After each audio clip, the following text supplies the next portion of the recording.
Assalamualaikum warahmatullahi wabarakatuh. Nama saya Zabrina Ayu Aurelia Hakim dari Prodi Farmasi, Fakultas Ilmu-Ilmu Kesehatan dengan NIM 2021031112. Di sini saya akan menjelaskan tentang materi keterampilan membaca. Terdapat 8 poin yang akan saya bacakan, yaitu pengertian, tujuan, fungsi membaca, manfaat membaca, jenis-jenis membaca, faktor-faktor dalam keterampilan membaca, teknik membaca, dan masalah umum dalam membaca. Pengertian keterampilan membaca. Keterampilan membaca merupakan salah satu bagian yang paling penting dalam pembelajaran bahasa. Keterampilan membaca adalah aktivitas yang kompleks yang melibatkan berbagai faktor yang datangnya dari dalam diri pembaca dan faktor luar.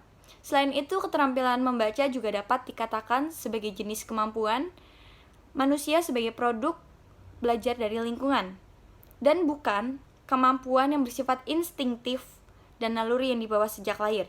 Sedangkan pengertian dari membacanya sendiri adalah salah satu kegiatan yang penting di mana membaca adalah kegiatan yang terpadu dan kompleks yang meliputi keterampilan-keterampilan dan konsep-konsep mengenali dan melafalkan huruf-huruf serta menghubungkan dengan maknanya dengan tepat. Selanjutnya adalah menjelaskan tentang tujuan dari keterampilan membaca. Hal-hal yang berkaitan antara tujuan membaca dengan proses membaca yaitu: yang pertama, menghayati keindahan isi pada sebuah teks. Yang kedua, membacakan teks kepada peserta didik bisa membuat mereka lebih memahami sebuah bacaan. Yang ketiga, mengulas kembali pengetahuan yang telah lampau sehingga pengetahuan tersebut menjadi lebih solid. Yang keempat, mengkoneksikan pengetahuan lama dengan pengetahuan yang baru. Yang kelima, mengumpulkan data sebagai tujuan untuk menyelesaikan laporan berbentuk lisan maupun tulisan. Yang keenam, memahami sebuah struktur bacaan. Yang ketujuh adalah menambah wawasan, pengetahuan, makna pada sebuah bacaan untuk meningkatkan level sosial individu dan kelompok grup belajar.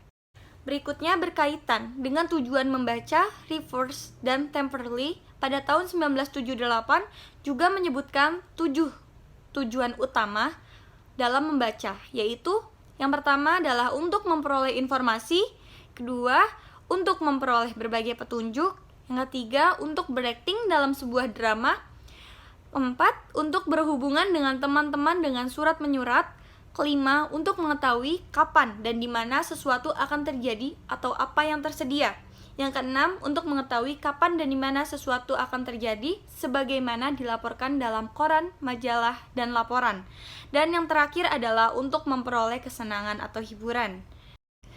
Pada poin ketiga adalah menjelaskan tentang fungsi dalam membaca. Terdapat beberapa fungsi dalam membaca, yaitu fungsi intelektual.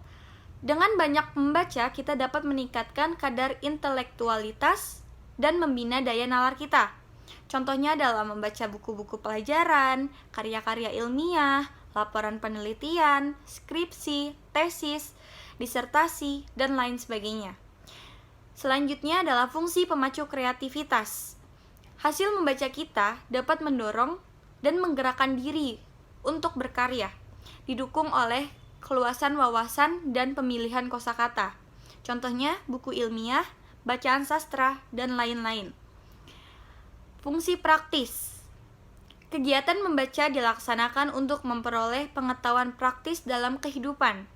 Misalnya, teknik memotret, teknik memelihara ikan lele, resep membuat minuman dan makanan, dan cara merawat tanaman.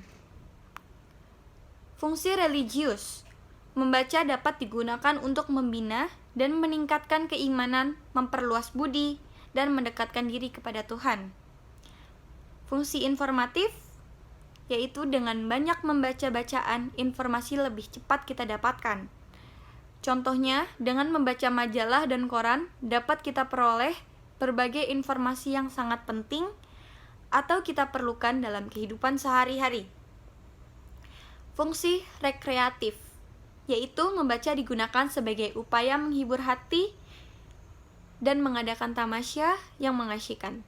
Contohnya, bacaan-bacaan ringan seperti novel, cerita humor, variabel, karya sastra, dan lain-lain.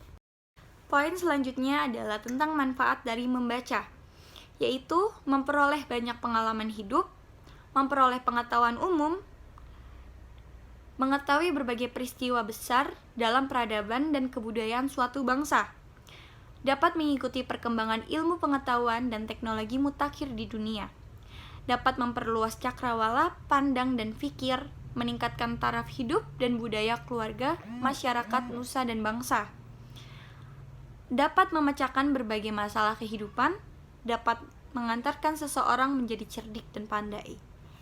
Selanjutnya adalah penjelasan mengenai jenis-jenis dari membaca. Yang pertama ada membaca nyaring. Membaca nyaring merupakan proses mengkomunikasikan isi bacaan dengan nyaring kepada orang lain.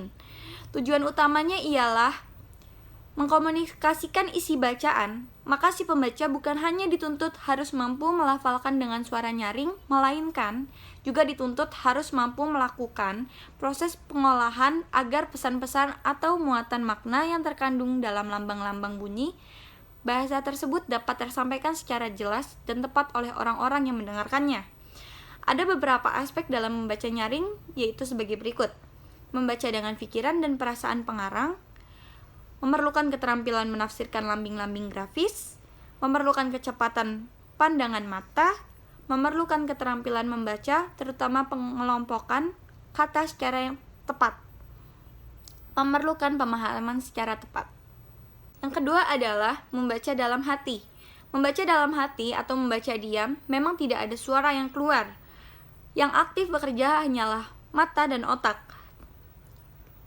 Tampu Bolon pada tahun 1998 menjelaskan membaca dalam hati adalah kegiatan membaca yang berusaha memahami keseluruhan isi bacaan secara mendalam, sambil menghubungkan isi bacaan itu dengan pengalaman maupun pengetahuan yang dimiliki pembaca, tanpa diikuti gerak lisan maupun suara. Yang ketiga adalah membaca ekstensif. Membaca ekstensif adalah proses membaca yang dilakukan secara luas, dalam arti bahan dan waktu yang digunakan cepat dan singkat. Tujuan membaca ekstensif yaitu sekadar memahami isi yang penting dari bahan bacaan dengan waktu yang singkat dan cepat. Broughton dalam Tarigan pada tahun 1985 pernah menyebutkan bahwa yang termasuk membaca ekstensif yaitu membaca survei, membaca sekilas atau skimming, dan membaca dangkal. Selanjutnya adalah membaca intensif. Membaca intensif merupakan kegiatan membaca bacaan secara teliti dan seksama dengan tujuan memahami secara rinci. Membaca intensif yang merupakan salah satu upaya untuk menumbuhkan dan mengasah kemampuan membaca secara kritis. Jenis membaca intensif antara lain membaca teliti, membaca pemahaman, membaca kritis, membaca ide, membaca bahasa asing, dan membaca sastra. Poin berikutnya adalah faktor dalam keterampilan membaca. Terdapat beberapa faktor menurut Lamb dan Arnold dalam Farida Rahim pada tahun 2008 adalah yang pertama faktor fisiologis. Faktor fisiologis mencakup kesehatan fisik, pertimbangan neurologis, dan jenis kelamin. Kelelahan juga merupakan kondisi yang tidak menguntungkan bagi anak untuk belajar, khususnya belajar membaca. Yang kedua adalah faktor inteligensi. Inteligensi didefinisikan oleh Haynes sebagai suatu kegiatan berpikir yang terdiri dari pemahaman yang esensial tentang situasi yang diberikan dan meresponsnya secara tepat. Terkait dengan penjelasan Haynes di atas, Webster mengemukakan bahwa inteligensi ialah kemampuan global individu untuk bertindak sesuai dengan tujuan, berpikir rasional, dan berbuat secara efektif terhadap lingkungan. Selanjutnya adalah faktor lingkungan. Faktor lingkungan juga mempengaruhi kemajuan kemampuan baca siswa. Faktor lingkungan tersebut antara lain latar belakang dan pengalaman siswa di rumah dan sosial ekonomi keluarga siswa. Faktor keempat adalah faktor psikologis. Faktor psikologis tersebut antara lain sebagai berikut. Motivasi. Motivasi adalah suatu yang mendorong seseorang atau melakukan suatu kegiatan. Yang kedua adalah minat. Minat adalah keinginan yang kuat disertai usaha-usaha seseorang untuk membaca. Kematangan sosial, emosi, dan penyesuaian diri seseorang siswa hanya mempunyai pengontrolan emosional pada tingkat tertentu, karena anak yang mudah memusatkan perhatian pada teks yang dibacanya. Pada poin ketujuh adalah tentang teknik dalam membaca. Terdapat beberapa teknik. Yang pertama adalah skimming. Skimming disebut juga sebagai teknik membaca layap. Merupakan sebuah cara membaca dengan mengambil intisari dari bahan bacaan untuk mempermudah mengetahui isi buku secara cepat. Yang kedua ada scanning. Scanning merupakan teknik membaca tatap atau membaca memindai. Tujuan membaca dengan menggunakan teknik ini yaitu untuk mendapatkan fakta ataupun informasi tertentu. Yang ketiga adalah selecting. Selecting merupakan teknik baca pulih yang mana teknik ini digunakan berdasarkan dengan kebutuhan membaca Anda. Teknik ini umumnya dilakukan sebelum melakukan aktivitas membaca. Contohnya ketika membaca judul berita di koran. Yang keempat ada skipping. Skipping merupakan teknik baca yang melompati atau mengabaikan bagian yang dirasa tidak diperlukan. Jika telah mengerti isi dari bagian tertentu dalam bacaan, maka melewatinya tidak menjadi masalah. Pada poin ke-8 atau poin terakhir adalah menjelaskan mengenai masalah umum dalam membaca. Terdapat beberapa masalah dan hambatan yang umum terjadi pada setiap orang. Masalah tersebut antara lain yaitu rendahnya tingkat kecepatan membaca. Masalah kecepatan membaca ini menjadi hambatan karena pada umumnya orang tidak mengambil pusing dengan kebiasaan membacanya. Kemampuan membaca yang buruk dalam arti rendahnya kecepatan membaca jelas sangat mengganggu orang-orang yang sehari-harinya memang bergelut dengan buku. Minimnya pemahaman yang diperoleh. Tingkat pemahaman terhadap bacaan juga salah satu indikator keefektifan membaca seseorang. Minimnya tingkat pemahaman ini menjadi masalah karena ada kecenderungan anggapan bahwa semakin lambat cara membaca seseorang, semakin tinggi pula pemahamannya. Selanjutnya adalah kurang minatnya membaca. Masalah yang menjadi hambatan membaca adalah kurangnya minat membaca. Faktor yang membelakangi hal ini adalah kebiasaan, sarana, buku-buku yang dibaca, atau kurang sesuainya bahan bacaan yang tersedia dengan minat yang dimiliki. Terakhir adalah minimnya pengetahuan tentang cara membaca yang cepat dan efektif. Pengetahuan tentang cara membaca yang efektif tampaknya juga merupakan faktor yang tak kalah pentingnya sebagai masalah dalam membaca. Secara teoritis, seorang pembaca yang lambat pada hakikatnya bukanlah pembaca yang bodoh, tetapi mungkin ia hanyalah seorang pembaca yang tidak efisien. Kesimpulan yang dapat saya ambil adalah keterampilan membaca merupakan sesuatu hal yang sangat penting bagi kehidupan karena dapat memperluas wawasan dan meningkatkan daya pikiran kita. Sekian dari saya, kurang lebihnya mohon maaf. Wassalamualaikum warahmatullahi wabarakatuh.